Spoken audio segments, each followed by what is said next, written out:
No Egito, há mais de 5.000 anos, existiam dois reinos: o Alto Egito, no Vale do Nilo, e o Baixo Egito, no delta do Grande Rio.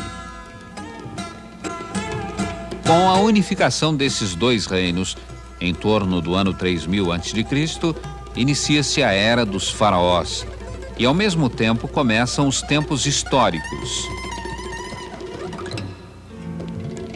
Dessa civilização tão antiga, ficaram monumentos conhecidos como as pirâmides, as obras de estatuária e os hieróglifos, celebrando a busca da imortalidade e o culto aos mortos. Mas a cultura egípcia foi mais do que isso. Ela influenciou o Ocidente através da Grécia, dando lições de astronomia e matemática. Mais tarde veio a decadência, e o Egito foi ocupado sucessivamente por persas, gregos e romanos. No século VII d.C., chegaram os árabes e o país foi convertido ao Islã. A partir do século XVI, o Egito passa a pertencer ao Império Otomano. Durante breve período, no fim do século XVIII, são os franceses, chefiados por Napoleão, que dominam o país. Daí em diante, é o Ocidente, através da Inglaterra, que pouco a pouco vai minando o poder nominal dos turcos. Declarado protetorado inglês oficialmente no início do século, o Egito parece então um país à procura de sua identidade nacional, dilacerado entre a grandeza do passado dos faraós e a submissão colonial. Após a derrota na guerra contra Israel em 1948, tudo parece maduro para uma revolução. A monarquia egípcia era chefiada pelo rei Farouk, acusado de corrupção e despotismo. Em 1952, o Comitê de Oficiais Livres derruba Farouk e proclama a República. O coronel Naguib assume a presidência, mas dura pouco. Gamal Abdel Nasser toma o poder e inaugura a história do Egito moderno. Também coronel, Nasser era de família camponesa e desde a juventude clamava por um chefe que despertasse os infelizes mergulhados na inconsciência. Engajado no movimento nacionalista, ele lutara contra os ingleses desde seus tempos de estudante. Combateu os israelenses em 48 e a derrota humilhante solidificou suas ideias revolucionárias. Carismático, orador de massas, Nasser encarnou o sonho de unidade dos povos árabes. Em 1955, juntamente com o indiano Nehru e o indonésio Sukarno, ele lança as bases do chamado neutralismo positivo na Conferência de Bandung. Quando, em 1956, os Estados Unidos anulam um empréstimo para a construção da represa de Assuã, Nasser anuncia a nacionalização do Canal de Suez. Em represália, israelenses, ingleses e franceses invadem o Egito. A intervenção se frustra devido à pressão da União Soviética, dos Estados Unidos e da ONU. É o momento de glória de Nasser.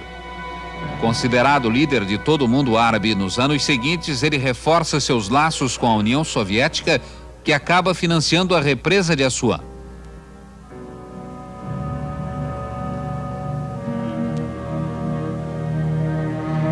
Enquanto isso, briga e se reconcilia sucessivamente com os países árabes do Oriente Médio. O prestígio do Raiz, como são chamados os chefes de Estado egípcios, continua grande, mas falta-lhe o principal, a vitória contra Israel. Por isso, ao final de nova derrota na Guerra dos 6 Dias, em 1967, Nasser renuncia.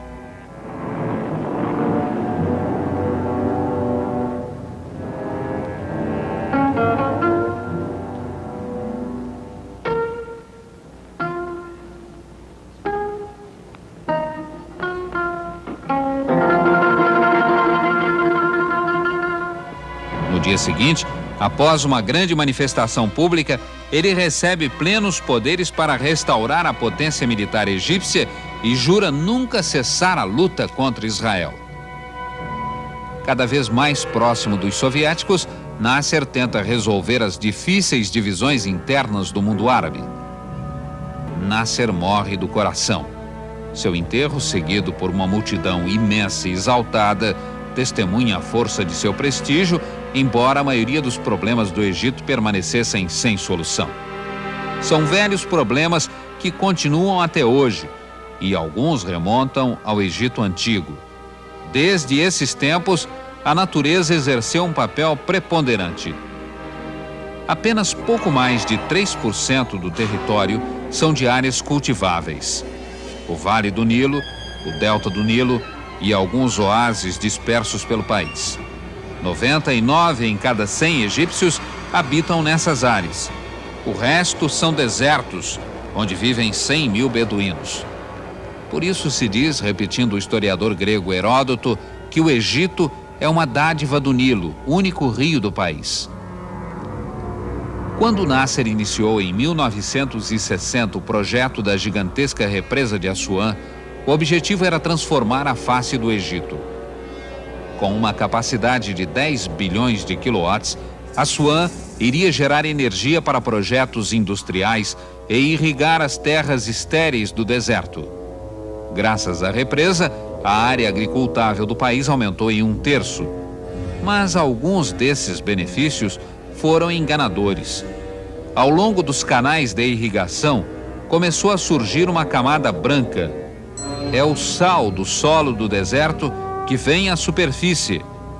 Isso ameaça transformar os campos recuperados em novos desertos. Por outro lado, as mudanças na sociedade egípcia também ficaram aquém dos sonhos de Nasser. Ainda hoje, mais de metade da força do trabalho vive da agricultura. E os camponeses, os felás, cultivam a terra com métodos arcaicos. Pobres e sem perspectiva, eles migram para as cidades, onde entram num outro mundo. No Cairo de hoje, discotecas, filmes eróticos, boutiques mostram a penetração da cultura ocidental. Contra essa influência e o caráter relativamente leigo do Estado egípcio, os irmãos muçulmanos ensaiam rebeliões frustradas. 65% dos egípcios são analfabetos. A taxa de mortalidade infantil é de 101 mortes para cada 1000 nascimentos. A taxa de natalidade é alta, assim como o desemprego e a inflação. A renda per capita é de apenas $400 anuais, isto é, pouco mais de 40 mil cruzeiros anuais por pessoa. O hino nacional egípcio diz: a ti, meu país, entrego meu amor e meu coração. Para os egípcios, Nasser, ao morrer, tinha sido digno dessas palavras, dando ao país uma consciência nacional e aos árabes em geral uma promessa de destino. Seu sucessor, Anwar Sadat, tinha sobre os ombros uma pesada responsabilidade.